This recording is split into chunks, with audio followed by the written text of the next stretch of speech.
1장 12절에서 17절의 말씀을 가지고 새로운 삶의 태도로 하나님을 기쁘시게 하라라는 말씀의 제목으로 이 시간 우리가 함께 은혜를 나눕니다. 사도 바울은 다메섹 도상에서 예수님을 만나고 나서 그의 삶이 완전히 새롭게 바뀌고 변화되었습니다. 그래서 그 새롭게 바뀌었던 그 삶으로 사도 바울은 하나님이 원하시는 열매를 맺기까지 그 믿음이 잘 성장하였습니다. 그리고 자신이 복음을 전하여 예수를 믿게 된 많은 사람들이 자신처럼 이렇게 마음이 또 삶이 어떤 새로운 전환이 일어나고 새로운 삶을 살기를 원하였습니다. 그래서 새로운 삶으로 새로운 마음으로 바뀌어 성장하는 기쁨의 하나님의 기쁨이 되는 그러한 사람이 되기를 원했던 것입니다. 바울의 주변에는 그렇게 바울이 기대하고 바울이 원하는 대로 신앙이 잘 성장하고 그리고 하나님을 기쁘시게 하는 그러한 삶으로 살아갔던 사람들이 참 많이 있었습니다. 바울이 편지 쓸 때마다 그래서 언제나 자신에게 위로가 되는 사람들, 성경은 많이 바울의 서신서를 보면은 사도 바울의 동역자들, 힘이 되는 사람들을 소개하고 있는데 오늘 본문에 보면 그 중에 한 사람이 디모데가 나옵니다.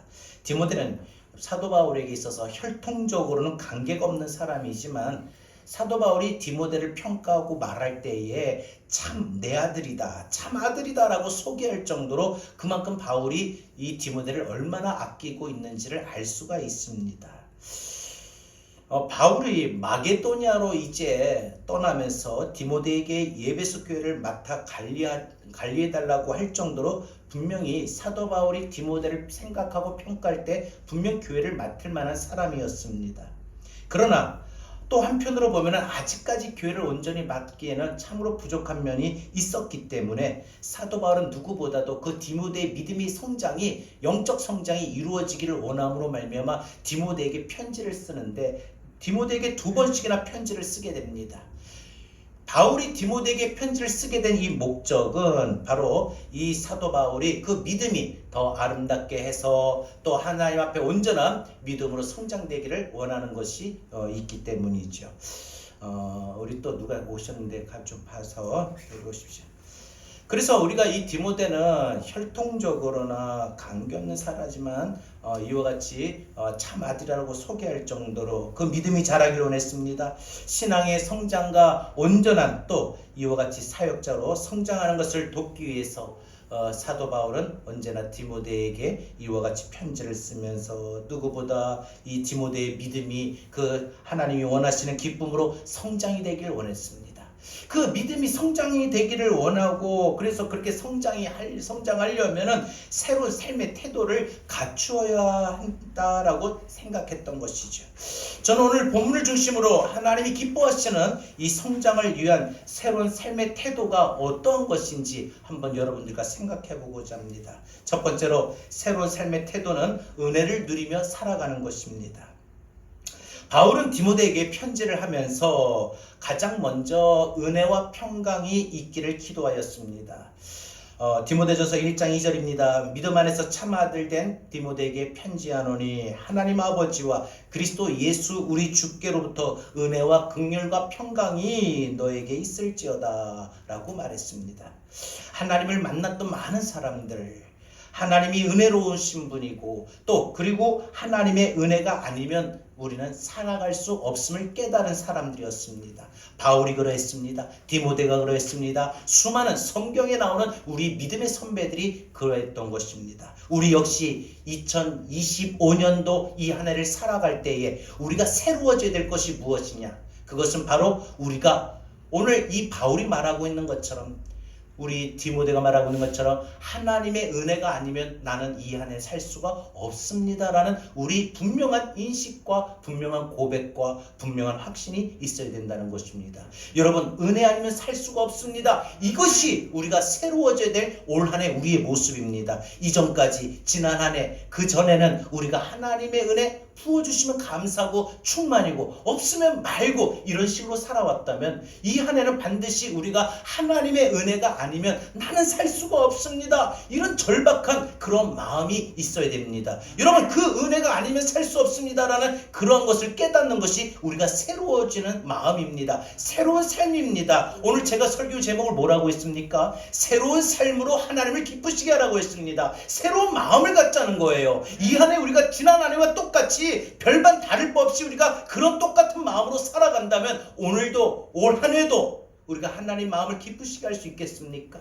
분명한 건 우리가 하나님 마음을 기쁘시게 하려면 우리는 지난날까지 우리가 가져왔던 우리 마음의 자세, 우리 삶의 모습이 바뀌어야 된다는 것입니다. 새로워져야 된다는 것입니다. 그 새로워져야 될 첫 번째가 하나님, 나는 은혜 아니면 살 수 없습니다. 나는 은혜 없으면 살 수 없습니다 하며 우리가 하나님의 은혜를 날마다 구해야 된다는 거예요. 여러분, 우리가 살아왔던 거, 우리가 누려왔던 거, 우리가 여기까지 왔던 거, 우리가 많고 많은 사건, 사고 속에서도 우리가 지금도 숨을 쉬며 살아가고 있는 거 당연한 것 아니라 하나님의 은혜인 줄로 믿습니다. 그 하나님의 은혜를 여러분 마땅하다, 당연하다 여기지 마시고 내게 부어주신 하나님의 은혜라고 고백할 수 있기를 바랍니다. 그리고 우리가 오늘도 새로운 마음으로 하나님, 이번 한 해도 내가 하나님의 은혜를 구합니다.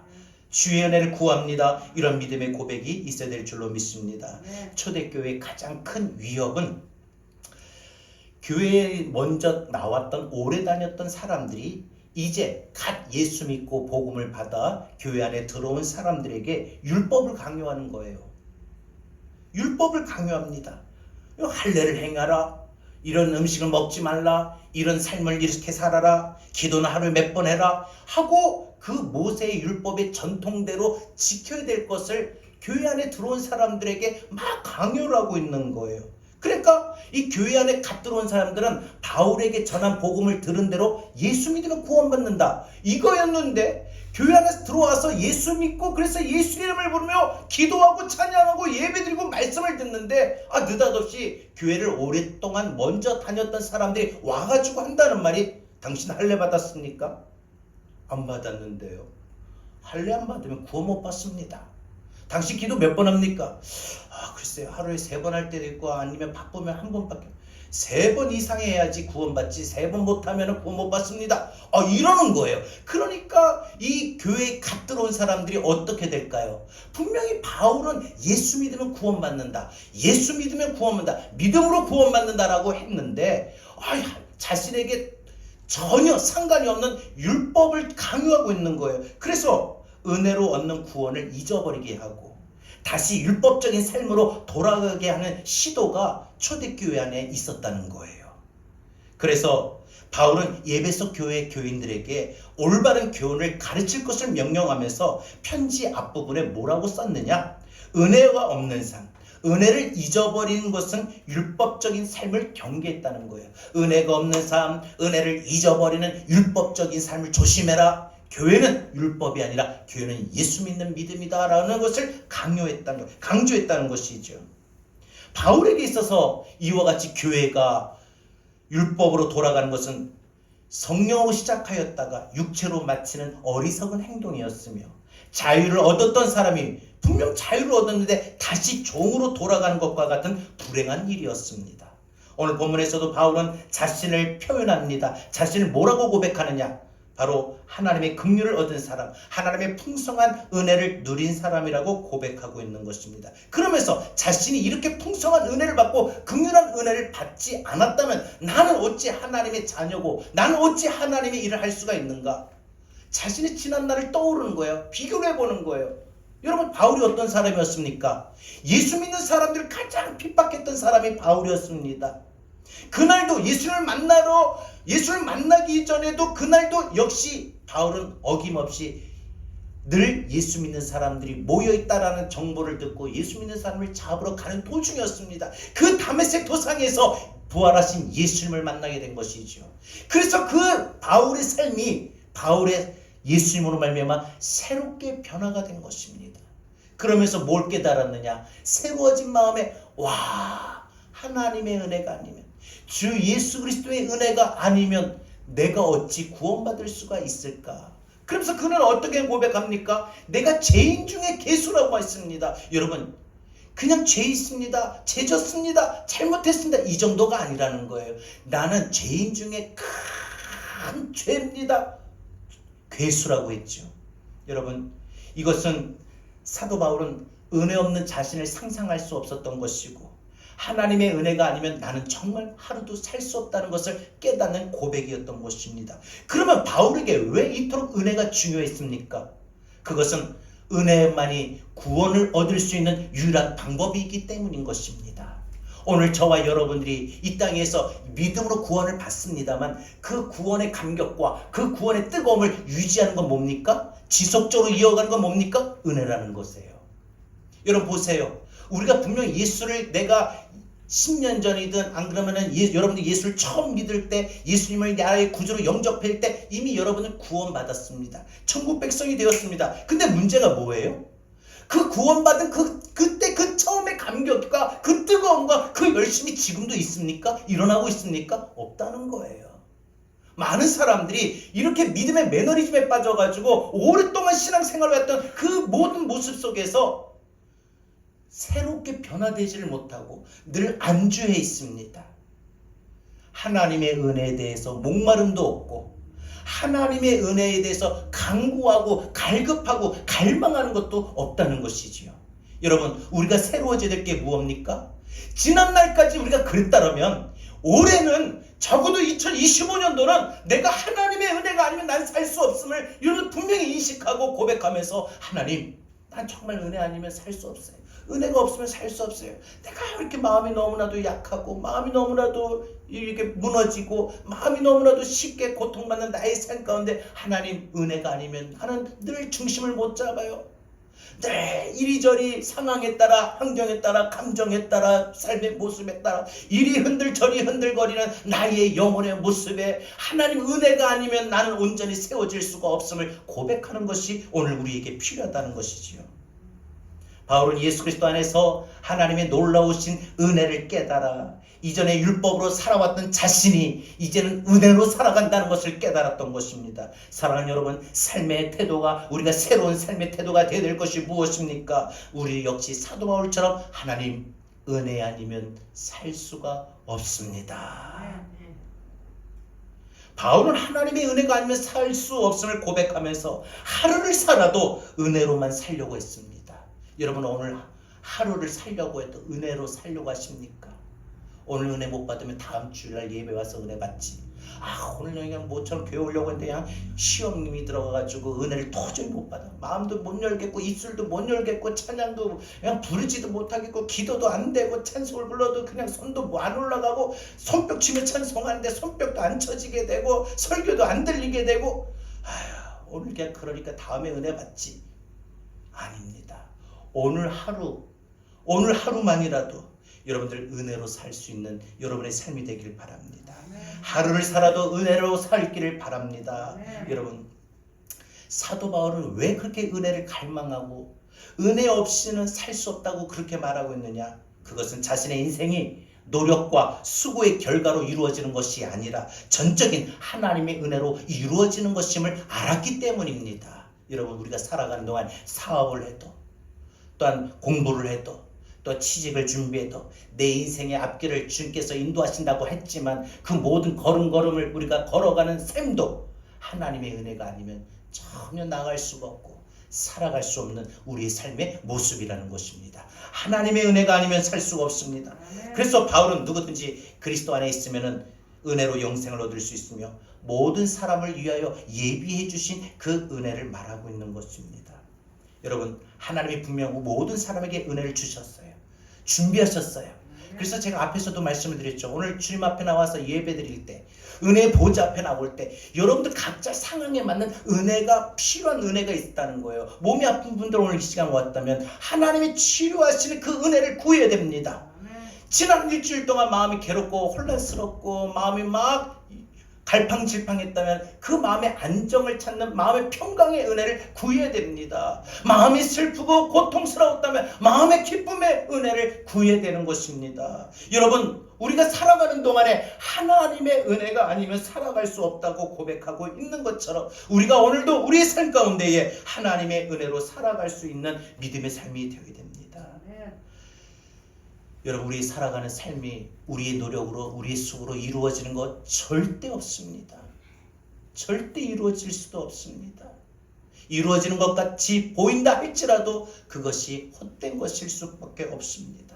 우리는 오직 하나님의 은혜로만 되어지는 것이고, 하나님의 은혜로만 나아지는 것이고, 하나님의 은혜로만 살 수밖에 없음을 고백해야 됩니다. 그런 은혜를 하나님은 모두에게 주셨습니다.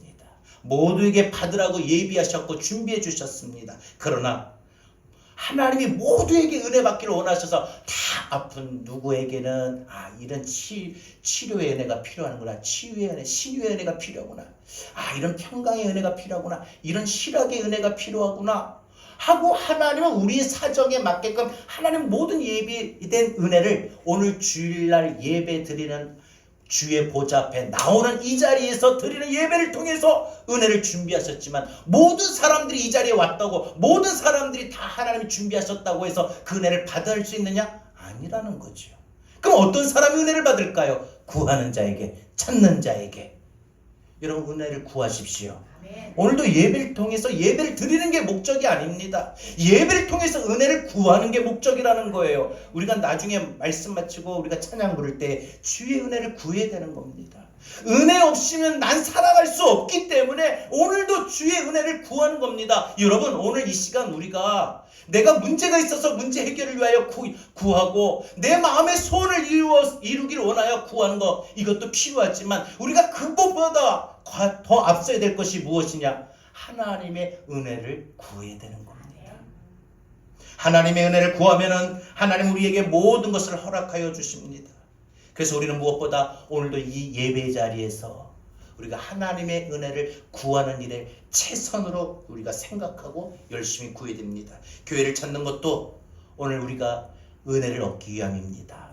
예배드리는 표현 맞습니다. 그러나 또 다른 표현은 여러분, 은혜 받기 위하여 주님 앞에 나왔습니다. 히브리서 4장 16절은 우리에게 그렇게 정확하게 말합니다. 그러므로 우리는 긍휼하심을 받고 때를 따라 돕는 은혜를 얻기 위하여 은혜의 보좌 앞에 담대히 나갈 것이니라. 아멘. 은혜의 보좌 앞에, 여러분, 예배 자리로 나올 수 있는 거 다른 거 없습니다. 때에 따라, 때에 따라 하나님이 내가 슬퍼할 때, 마음 아파할 때, 괴로워할 때, 속상할 때, 힘들어할 때, 고통스러울 때, 그 때때마다 이 아픔이면 치료의 은혜, 이런 혼란스러운 마음이 괴로우면 평안, 기쁨, 하나님이 각자 우리 상황에 만큼 때를 따라 돕는 은혜. 기억하십시오. 때를 따라 돕는 은혜. 때를 따라 돕는 은혜. 사업이 안 될 때 그 사업이 일어날 수 있는 은혜. 물질의 재정의 압박을 받을 때 그 재정의 압박 속에서도 돌파할 수 있는 은혜. 그런 모든 은혜가 때를 따라 하나님 우리에게 준비하셨는데 구하지를 못하니까, 찾지를 않으니까 하나님의 은혜가 내게 임하는 것을 강력하게 못 느껴요. 분명히 은혜 받아요. 근데 느끼냐 못 느끼냐, 아느냐 모르냐, 경험 아니겠습니까? 그리스도의 몸된 교회를 찾아오면서 은혜를 강구하는 것을 잊어버린다면, 그리고 은혜를 구하는 것을 놓친다면, 그냥 여러분 오늘 이 시간 가장 먼저 해야 될 건 뭐예요? 찬송 부르기 전에, 기도하기 전에, 말씀 듣기 전에 먼저 이 시간 먼저 선행돼야 될 것이 뭐냐? 은혜를 구하는 거예요. 하나님, 오늘도 예배를 통해 은혜 받게 하여 주시옵소서. 찬송을 부르면서도 하나님 은혜 받게 해달라고 그런 마음으로 찬송을 불러야 되고요. 기도를 할 때도 은혜 받게 해달라고 그런 마음으로 기도해야 되고요. 말씀을 들을 때도 은혜 받게 해달라고 그런 마음으로 우리는 말씀을 들어야 될 줄로 믿습니다. 이전까지 우리가 은혜 없이 살아왔어도 은혜 아니면 나는 이제는 더 살아갈 수가 없음을 우리가 분명 깨닫고 은혜를 누리며 살아가는 새로운 삶의 태도가 되길 바랍니다. 두 번째로, 우리가 정말 바울과 같이 새로운 삶의 태도로, 새로운 삶의 자세로 바뀌어야 되는데, 우리가 바뀌어야 될 새로운 삶의 자세는 무엇입니까? 은혜를 전하며 살아가는 것입니다. 앞에 첫 번째는 은혜를 내가 누렸다면, 두 번째는 내가 받은 은혜를 전할 줄 알아야 돼요. 하나님의 받은 은혜는 내 속에 머물고 끝나는 것이 아니라 내가 받은 은혜를 내 옆에 있는 사람들에게, 아직도 하나님의 은혜를 받지 못하고 누리지 못한 사람들에게 전해야 될 줄로 믿습니다. 우리를 위하여 풍성하게 예비된 하나님의 은혜를 누리기 원한다면 하나님이 원하시는 삶의 태도를 우리는 분명 가져야 됩니다. 은혜를 누리는 사람은 어떤 사람이냐? 겸손한 사람입니다. 은혜 없이 살 수 없다. 은혜 없이 은혜 안 받아도 살 수 있다. 뭐 이번 주 은혜 없으면 은혜 못 받으면 다음 주 받고 이런 식으로 말하면은 매일 하루하루를 정말 은혜의 긴박함을 은혜의 절실함을 느끼고 살아가는 사람과 그렇지 않고 오늘 아니면 말고 다음에 항상 다음으로 믿을 수 있는 사람 차이가 뭔가? 믿음의 차이일까요? 물론 맞죠. 그러나 또 한편으로 생각할 때 겸손한 사람은 하나님 난 부족해서 난 못 살아요. 하나님 내가 어떻게 오늘 내 힘으로 살아요. 우리가 보면 어떤 일이 그러잖아요. 우리가 뭘 하다 공부를 하다가 아니면 뭐 어디 먼 거리를 갔다가도 운전을 하다가도 자신이 없을 때 어떻게 해요? 여러분 처음 예를 들어서 우리가 운전을 처음 배울 때도 어떻게 해요? 막 면허 땄다고 해서 막 자신감 있게 차 몰고 나가던가요? 아니잖아요. 내가 어떻게 해? 이거 운전 나 하겠나? 하고 옆에 있는 누군가를 부르잖아요. 여러분 우리 인생이 하루하루를 살아도 은혜 없이는 난 살 수 없다라는 그런 것을 깨닫는 사람이 어떤 사람이에요? 자신의 부족함을 아는 사람이에요. 나 이거 잘 못하는데, 나 이거 잘 안 되는데, 이런 사람은 하나님 은혜를 구할 수밖에 없는 사람이에요. 그런데 자기가 다 할 수 있다고 생각합니다. 자기가 뭐든지 할 수 있다고 하는 사람은 하나님의 은혜가 없이도 할 수 있거든요. 그러니까 그 사람은 하나님의 은혜를 구하지 않아요. 그런 사람은 어떤 사람이에요? 교만한 자입니다. 오만한 사람입니다. 여러분 하나님의 은혜를 구하는 사람은 쉽게 말해서 겸손해서 자기의 부족함을 알고 하나님 나는 이런 게 부족해요. 나의 이런 부족함을 하나님 채워주세요. 여호와는 나의 목자시니 내게 부족함이 없으리라고 했습니다. 우리를 풍요롭게 하신 하나님이라고 했습니다. 우리를 풍성하게 하신 하나님이라고 했습니다. 우리로 하여금 열매 맺게 하신 하나님이라고 했습니다. 그 하나님이 나의 부족함을 아시고 나의 부족함을 채워주세요.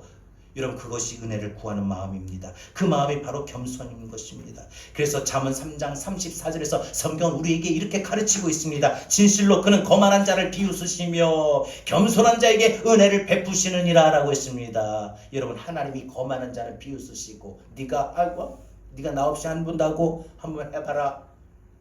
근데 하나님이 겸손한 자에게는 은혜를 베푸셔요. 하나님 나 어떻게 해요? 못해요 이거 자신 없어요 하는 사람에게는 하나님이 도와주신다는 거죠. 바울은 하나님 앞에서 진실한 겸손한 태도로 그래서 자신을 죄인 중에 괴수라고 말했던 것입니다. 그러한 죄인임에도 불구하고 구원의 기쁨을 누릴 수 있었던 것은 하나님의 은혜 중에 은혜였다는 것을 그가 깨달았던 것이죠. 그래서 그 은혜를 깨닫고 난 뒤에 사도 바울의 마음에는 새로운 깨달음이 온 거예요. 뭐냐? 그것은 정말 죄인 중에 괴수. 정말 그러잖아요. 사도 바울이 예수 믿는 사람 그 누구보다 가장 많이 핍박했던 사람이고 예수 믿는 사람들이 모여서 예배드린다는 정보가 들리면 무조건 어디나 여김없이 제일 먼저 앞장서서 예수 믿는 사람들을 잡으려고 갔던 사람들입니다. 핍박했던 사람입니다. 복음을 대적했던 사람입니다. 그런 그가 하나님 만나고 나서 새로워지니까 어떻게 되었습니까? 바뀌어졌다는 거예요. 그것은 자신이 새롭게 깨달은 게 내가 은혜를 하나님 먼저 받게 하신 것은 아직도 나와 똑같은 사람이 저렇게 많이 있으니까 저 사람들에게 내가 받았던 은혜를 하나님 알리려고 하셨구나. 내가 받았던 하나님의 그 은혜를 저들도 알게끔 나보고 전하라고 하셨구나. 그래서 하나님이 나를 먼저 하나님 자녀로 불러주시고 은혜 받게 하셨구나. 이것을 깨달았다는 것이죠. 여러분 우리는 분명히 아직도 우리 주변에 은혜 받지 못한 사람들이 있다면 전해야 된다는 사명을 우리는 가지게 될 줄로 믿습니다. 하나님이 바울에게 은혜를 베푸신 것은 바울 혼자만 특혜를 누리라고 하고 베푸신 건 아닙니다. 다른 사람들도 구원받아야 됨을 강조하고 알게 함이었습니다. 그래서 하나님의 은혜를 받은 사람은요 바로 은혜를 베푸시는 하나님께 영광을 돌리며 동시에 아직도 하나님의 은혜를 받지 못하는 사람, 하나님의 은혜를 알지 못하는 사람들에게 여전히 제 가운데 향하여 달려가는 사람들이 보여야 된다는 거예요. 여러분 우리 주변에 나만 은혜만 받는 것이 아니라 내 옆에 지금 은혜를 받아야 되는데 그 사람이 생각나는 사람이 있어야 됩니다. 그것이 여러분의 자녀일 수도 있습니다. 오늘 나만 은혜의 보좌 앞에 나오는데 내 자녀가 은혜의 보좌 앞에 나오지 못했다면 그 은혜의 자리에 나오지 못한 내 자녀가 보여야 됩니다. 내 형제가 보여야 됩니다. 내 부모가 보여야 됩니다. 나만 예수 믿는다고 될 것이 아니라 내가 은혜의 보좌 앞에 나와서 내가 은혜를 받으면 내가 받았던 이 은혜가 내 자녀도 누려야 되는데 내 부모도 누려야 되는데 내 형제도 누려야 되는데 내 이웃도 누려야 되는데 그것이 우리 눈에 보여야 된다는 것이지요. 엘리사 시대 때 아람 군대에 에워싸인 사마리아 성 안에 모든 사람들이 이제 이 사마리아 성 안에 아람 군대가 딱 진을 치니까 나가지는, 여러분 이 성 안에는요 이 양식이 더 떨어져 가고 물도 떨어져 가는 거예요. 그래서 물을 얻으려면 나가야 되고 양식도 얻으려면 나가야 되는데 이 사마리아 아람 군대가 진을 치고 있으니까 나가질 못하는 거예요. 그러니까 이 사마리아 성 안에 이제 결국은 굶어 죽게 되는 거예요. 그런데 그 성 어귀에 입구에 이 성 밖에 어귀에 있던 이 나병 환자들이 있었어요. 나병 환자들 역시 이 문둥병 환자들도 굶어 죽는 거예요. 어차피. 그런데 그들이 생각할 때, 야, 우리 어차피 여기서 이렇게 굶어 죽느니 차라리 아람 군대 진영에 들어가서 우리 항복합니다 하고 항복이나 하고 차라리 먹고나 죽자 해가지고 아람 군대 진영에 들어갔어요. 아람 군대 진영을 갔는데 세상에 아람 군대 진영이 텅텅 비어 있는 거예요. 그러니까 이 사실을 누구만 알아요? 자신들만 알고 아직도 사마리아 성 안에 아람 군대 포위에 진을 치고 있어서 양식이 없어 굶어 죽는 사마리아 성 안에 있는 사람들, 빨리 우리에게 이 좋은 소식을 알려야 되겠다 그럽니다. 여러분, 성 안에 있는 사람들에게 알리자고 합니다. 이것은요, 이 문둥병자들이 하나님의 은혜를 경험하고 하나님의 은혜를 알고 나서 이 은혜를 아직도 모르는 사마리아 성 안에 있는 사람들에게 전하겠다라는 것이었습니다. 은혜를 전하는 자로 바뀌었습니다. 은혜를 받는 자에서 이제는 은혜를 전해주는 자로 바뀌었습니다. 사도 바울도 은혜를 받는 자에서 은혜를 전하는 자가 되었습니다. 오늘 여러분, 저와 여러분이 새롭게 달라져야 될 것이 무엇입니까? 지금까지 우리 자신만 은혜를 받아왔던 삶을 살아왔다면 이제 우리도 새롭게 바뀌어야 됩니다. 어떻게요? 바로 사도 바울처럼 이 사마리아 성 어귀에 있는 문둥병자들처럼 우리도 내가 받은 은혜를 아직도 모르는 사람들에게, 듣지도 못하고 경험하지도 못한 사람에게 그 은혜를 전해야 될 줄로 믿습니다. 그 은혜를 전하는 것이 우리가 새롭게 달라져야 됩니다. 이제 우리 혼자만이 우리가 예배 자리에 나올 것이 아니라 나의 자녀를, 나의 부모를, 나의 형제를, 나의 이웃을, 나의 친구들을, 나의 사랑하는 사람들을 은혜의 보좌 앞으로 데리고 나와야 됩니다. 전하는 자가 되어야 됩니다. 이렇게 좋은 말씀이 있는데 왜 어찌 안 전합니까?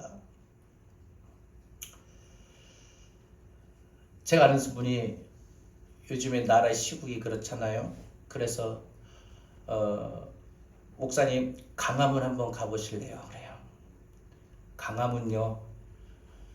강화문 가면 이제 생각할 때 추운 날씨, 사람도 많고 뭐도 많고 막 하는데, 제가 생각하는 거에서 난 강화문 이래서 못 가라는 그 기준을 딱 말하는데, 그거보다 다 갈 수밖에 없는 것들을 이야기 열거를 하는데, 생각해 볼 때 가고 싶어요. 진짜 나라를 사랑하고 정말 기도하는 사람이라면 한번 가서 야 기도해야 되겠다 싶은 마음이 들 정도에, 들어보니까 여러분, 우리 주변에 은혜를 아직도 경험하고 누리지 못하는 사람들이 얼마나 많습니까? 그 사람들에게 전하면 그들도 우리가 전하는 그 은혜의 복음을, 여러분, 우리가 전할 때 이 말이 파급이 없을까요? 효과가 없을까요? 하나님 성령께서는요, 우리가 어떤 말을 전한다 할지라도 이 말에 하나님의 능력이 임하면 이 말을 듣는 누구라 할지라도 우리 생각에는 저 사람은 안 돼, 이 사람은 안 돼라는 그 선입견 갖지 말고 하나님이 역사하시면 그 마음을 열어주시고 그 길을 열어주시고 그 말씀이 그 마음에 그 신비에 새기게 될 줄로 믿습니다. 따라서 우리는 무엇이 새로워져야 되느냐? 우리는 이제 복음을 나만 누려왔던 삶이 아니라 전하는 자로 우리는 새로워져야 될 줄로 믿습니다. 여러분, 사도 바울은 자신의 구원의 은혜를 경험하고 나서 하나님의 은혜를 누릴 수 있다는 것을 알고 많은 사람들에게, 그래서 그토록 사도 바울이 열심히 그 평생의 생애에 예수 믿고 나서, 예수님 만나고 나서 그의 생애는 온전히 복음 전함에만 열심히 몰입하고 그 생에 살아왔잖아요. 바울의 선교 여행을 보십시오. 전도 여행을 보십시오. 1차, 2차, 3차 하면서 바울은 온 세계, 유럽이 복음화가 될 수 있었던 것, 사도 바울이 마게도냐로 가면서 복음을 전했기 때문 아니겠습니까? 여러분, 오늘도 우리가 사도 바울의 그 모습을 보면서 우리의 삶이, 여러분, 완전히 내가 복음 전하는 일에만 미치는 그런 사람이 되라는 거 아닙니다. 좀 바뀌지자는 거예요. 새로워지자는 거예요. 뭐예요? 전에는 내가 전할 생각도 없었는데 나만 은혜 받으면 되지. 나만 은혜 받으면 되지. 그런데 이제는 나만 은혜 받을 것이 아니라 내가 오늘 은혜의 자리에 왔는데 은혜의 자리에 나오지 못한 내 사랑하는 내 자녀가, 내 부모가, 내 형제가, 내 친구가, 내 이웃이 보여야 됩니다. 전에는 몰랐어요. 전에는 안 보였어요.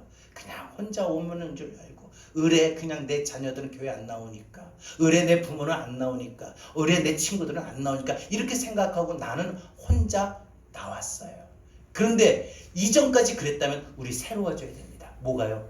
나 혼자 은혜 받지 말고 아직도 내가 은혜 받지 못한 내 사랑하는 주변의 많은 사람들이 그 은혜 받는 삶이 되도록 그것이 보여야 됩니다. 보여야 됩니다.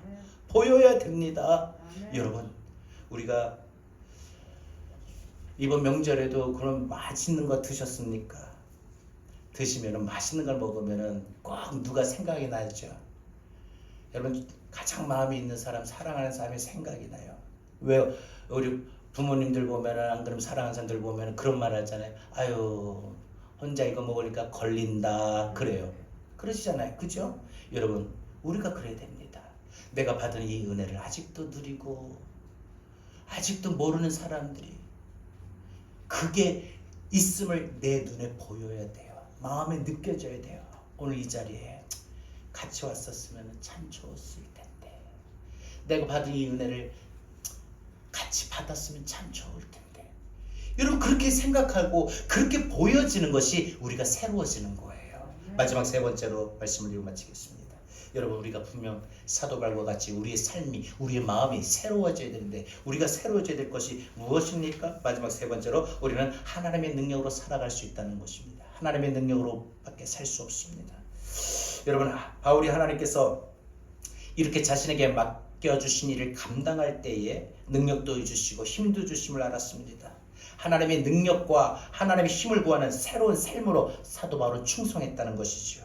이전에 자신이 믿었던 사람들에게 했던 핍박을 나도 어김없이 받을 수 있겠구나. 분명히 그 사도 바울 마음 한편에는 두려움도 사실 있었을 겁니다. 그럼에도 불구하고 사도 바울이 새로운 마음가짐으로 그 마음에 결단을 갖고 끝까지, 마지막까지, 죽는 순간까지 맡겨주신 사명을 감당할 수 있었던 것은 두려움보다도 하나님이 함께 하시고 하나님 능력 주시고 하나님이 힘 주실 것이라는 분명한 확신 때문이었던 것입니다.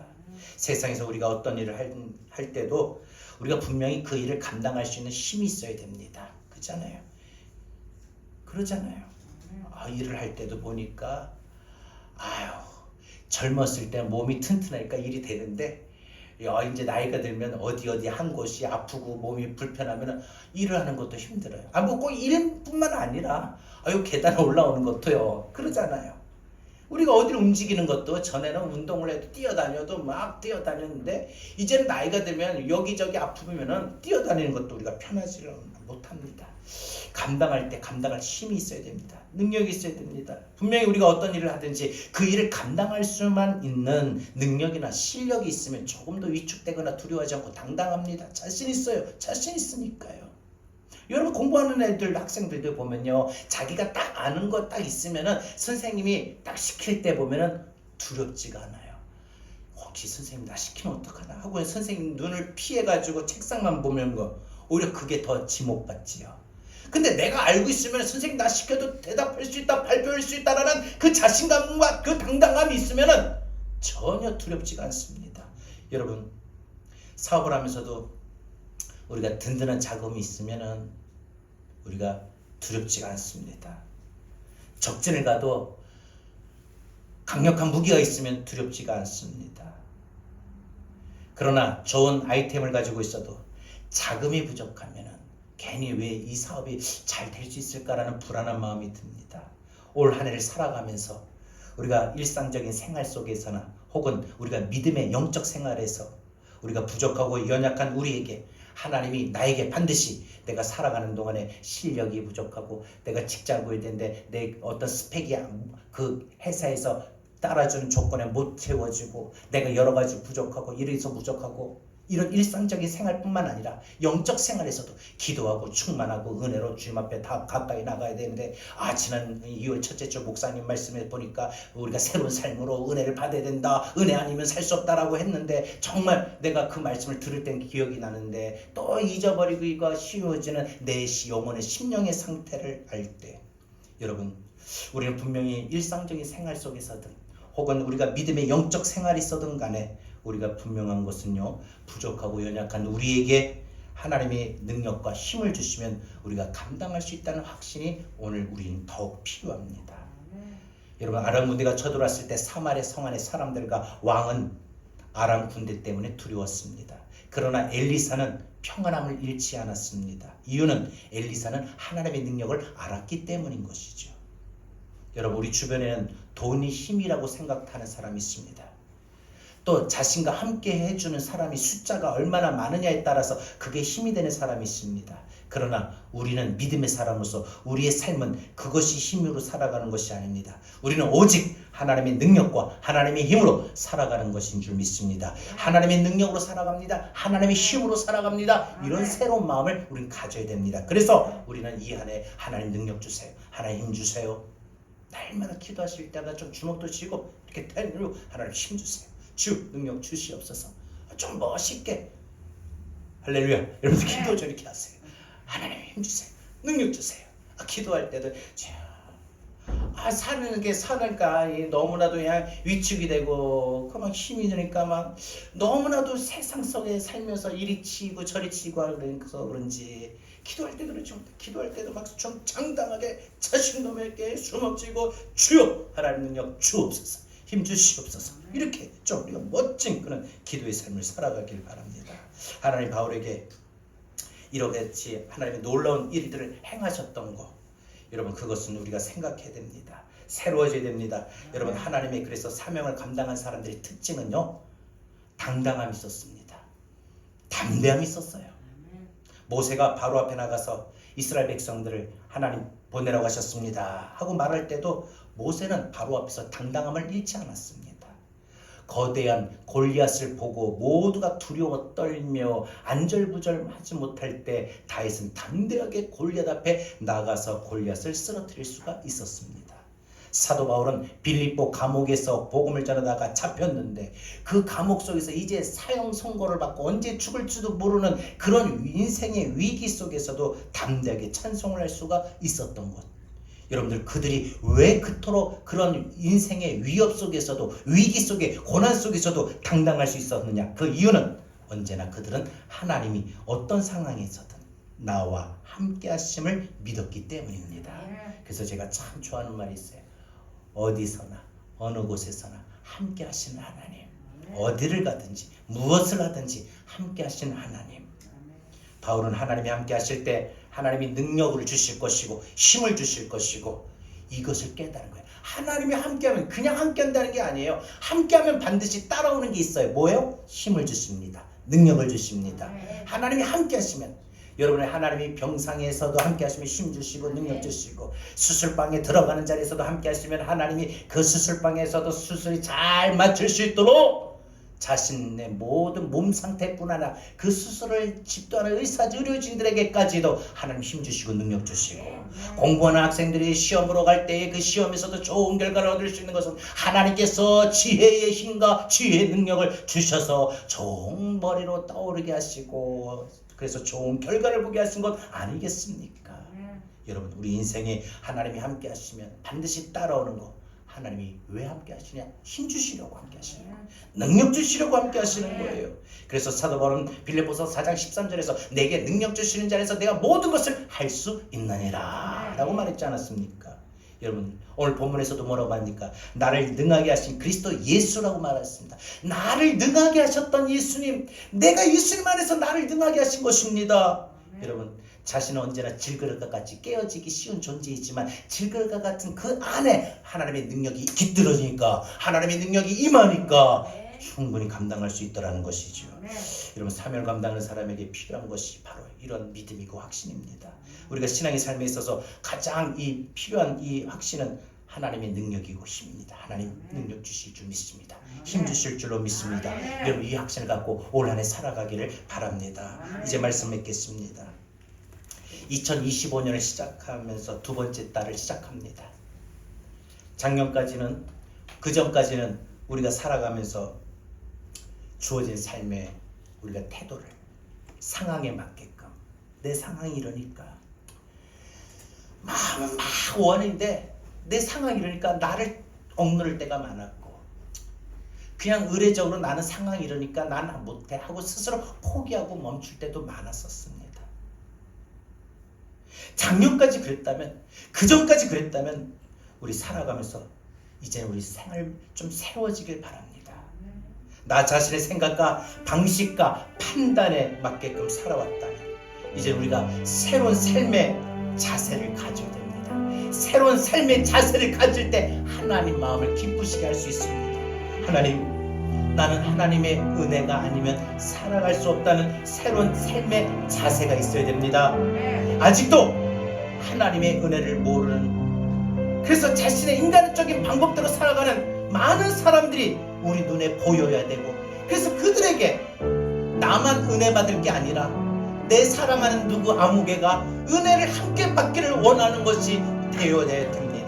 전해야 됩니다. 이런 새로운 삶의 태도가 되어야 됩니다. 무엇보다 우리는 살아가는 순간순간 하나님의 능력 주시고 힘 주셔야만 살 수 있다는 것. 여러분, 우리 앞에 태산같이 쌓인 문제를 두고도 능력의 그름 되신 하나님과 함께 당당하게 우리 인생의 모든 것을 풀어갈 수 있는 그런 삶이 되어지기를 바랍니다.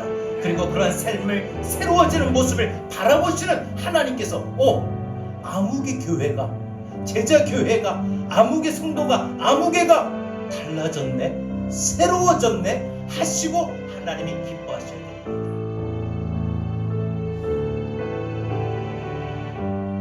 새해를 맞이할 때마다 이번 설날 같은 경우 오랜만에 만났을 때 어떻습니까?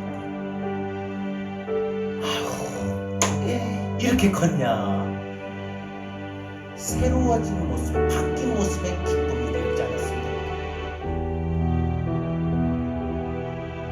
하나님이 2024년 작년에 신앙생활했던 제자교회와 제자교회에 속한 성도들의 믿음과 2025년도를 맞이하면서 한 달을 보내고 2월 첫 번째 주일을 맞이하는 제자교회가, 제자교회에 속한 성도들이 새로워지는 것을 볼 때 하나님이 기뻐하시네. 그 사이에 좀 달라졌네. 마음이 열렸네. 갈망하네. 구하는구나. 이제야 깨달았나 보다. 이제야 필요한가 보다. 하나님이 우리가 새로워지는 걸 기뻐하신다는 거예요. 여러분, 우리 언제까지 늘 그 자리에 머물러 있습니까? 바뀝시다. 새로워집시다. 여러분, 새로워지길 바랍니다. 하나님, 오늘 하루 살아도 은혜 아니면 살 수 없습니다. 믿음으로 고백합니다. 어둠 속 헤매이던데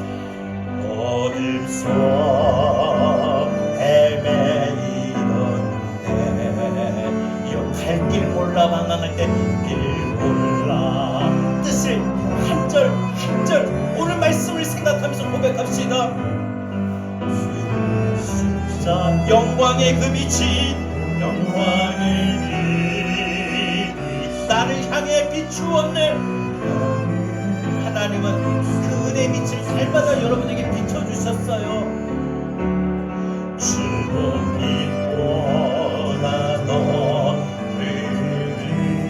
내죄 그리스도의 피로 씻기여, 피로 씻기여 완전한 사랑, 주님의 은혜로 완전한 사랑, 주님의 새 생명을 주께 얻었습니다. 새 생명 주께 얻었네. 우리 오늘 말씀대로 고백합시다. 은혜 아니면 나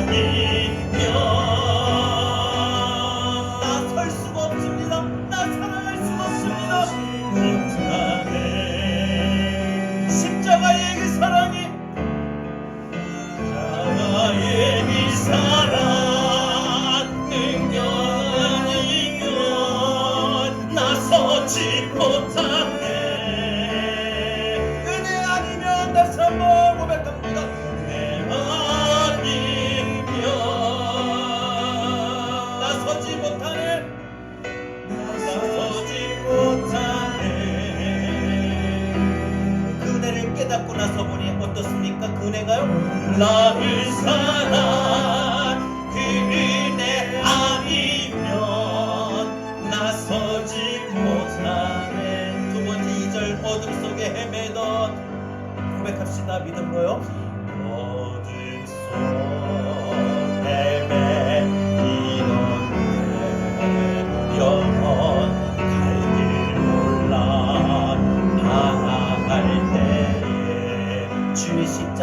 향해 십자가 영광의 길 나를 향해 비추었네.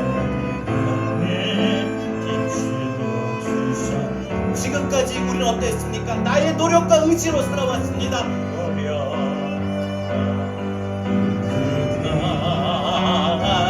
오직 주님, 오직 주님의 그 뜻 안에서 의로운 자라 내게 이런 자라 내게 말씀하셨네. 완전하신 은혜로 은혜 아니면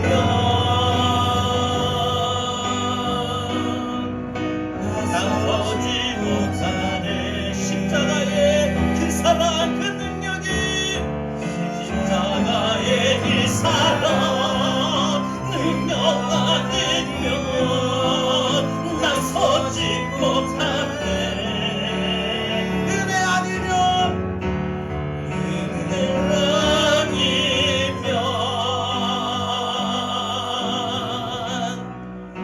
나서지 못하네.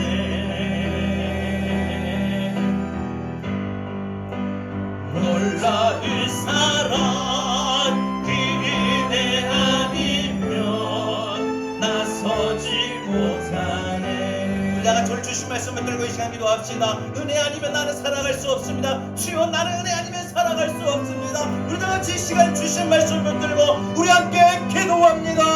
주여 하나님 우리 감사합니다.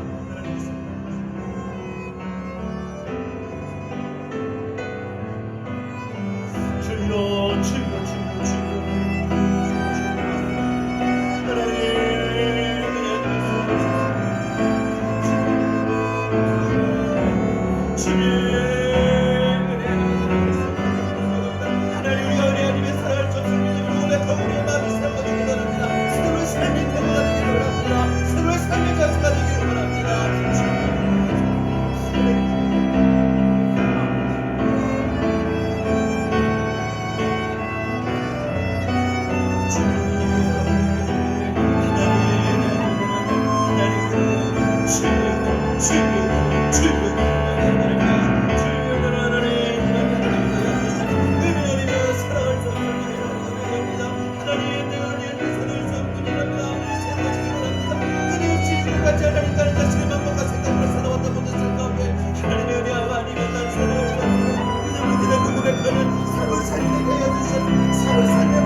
아니면 나서지 못하네.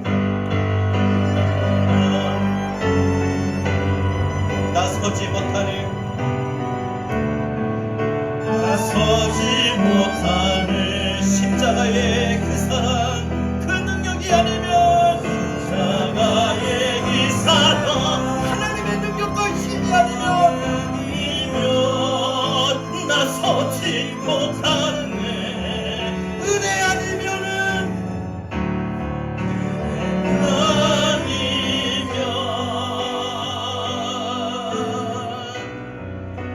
나서지 못하네. 놀라운 사랑 그 은혜 아니면 우리는 그 은혜를 구해야 됩니다. 그 은혜를 구합니다. 구합니다. 내가 주의 은혜를 구합니다. 내가 주의 은혜를 나의 삶에 충만한 주의 이 우리 원합니다. 고백합니다. 원합니다. 내가 주와 동행을 나의 삶을 주님과 다시 한번 구합니다.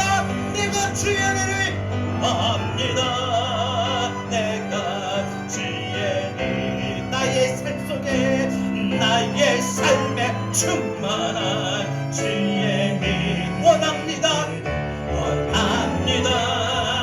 내가 주와 동행해 나의 삶을 주님과 한 번만 더 고백합시다.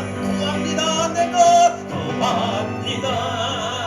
내가 주의 은혜를 나의 삶에 충만한 주의 힘 원합니다. 내가 주와 동행해 나의 삶의 주님과 함께 주의 은혜 예비를 내게 내려주소서. 주의 은혜 예비를 내게 내려주소서. 주의 은혜를 가게 나를 담아주소서. 내 앞에 놓여있는 작은 문제들 대신 주의 은혜로 모두 흘려보내주소서. 구합니다.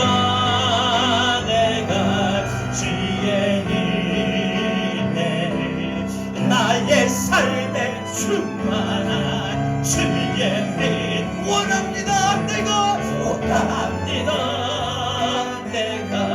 주와 동행해 나의 삶을 주님과 눈을 감고 다같이 고백할까요? 구합니다. 내가 주의 은혜를 나의 삶에 충만한 은혜를 나의 삶에 충만한 주의 은혜 원합니다. 내가 원합니다. 내가 주와 나의 삶을 조금 손도 내밀고 주먹도 쥐고 힘차게 다시 한번 합니다. 내가 주의 은혜를 나의 삶에 충만한 주의 힘 원합니다. 내가 원합니다. 내가 주와 동행을 나의 삶을 주님과 구합니다. 내가 주의 힘 나의 삶에 충만한 나의 삶에 충만한 주의 힘 원합니다. 내가 원합니다. 내가 주와 동행해 나의 삶을 주님과 함께 구하고 원하십니까? 구합니다. 내가 주의 힘 그 주의 은혜가 나의 삶에 충만하도록 삶에 충만한 주의 힘 내가 그 은혜를 원합니다. 내가 주와 동행해 나의 삶을 주님과 함께 2025년도를 시작하고 벌써 2월 첫째 주입니다. 저는 아직도 이 말씀을 준비하면서 1월 첫째 주 같은 마음으로 준비했어요. 정말 2025년도 저부터 그리고 제가 우리 교회를 위해서 기도할 때 우리 교회가 좀 새로워지길 원합니다. 제가 하나님 앞에 새로워지길 원합니다. 제가 하나님 앞에 새로워지길 원합니다. 가장 그것을 놓고 기도할 때 하나님이 은혜를 주시더라고요. 내가 은혜가 아니면 살 수 없고 저도 오늘 이 말씀을 준비하기까지 작년과 똑같이 별반 다를 바 없이 살아왔던 것 같아요. 그런데 오늘 이 말씀을 준비하면서 하나님 정말 나는 하나님 은혜가 아니면 살 수 없습니다. 하나님 이렇게 제가 부족하고 연약한 제가 어떻게 나의 삶을 살아갈 수 있습니까? 나의 삶에 충만한 은혜를 주시는 그 주님, 그 주의 은혜를 구합니다. 그 주의 은혜를 내가 원합니다. 여러분 이런 마음으로 이번 2월 한 달뿐 아니라 2025년을 살아갈 수 있는 우리 모두가 되기를 바랍니다. 우리 모두가 은혜를 충만하길 바랍니다. 이제는 우리 주 예수 그리스도의 은혜와 하나님 아버지의 극진하신 사랑하심과 보혜사 성령님의 감화 감동 내주 교통하신 은혜가 은혜 아니면 살 수 없습니다. 이 믿음으로 새로워지기를 원하고 이제 새로운 삶을 향하여 나아가는 주의 사랑하는 모든 성도들 머리 위에 이제로부터 영원토록 함께 있을지어다. 아멘.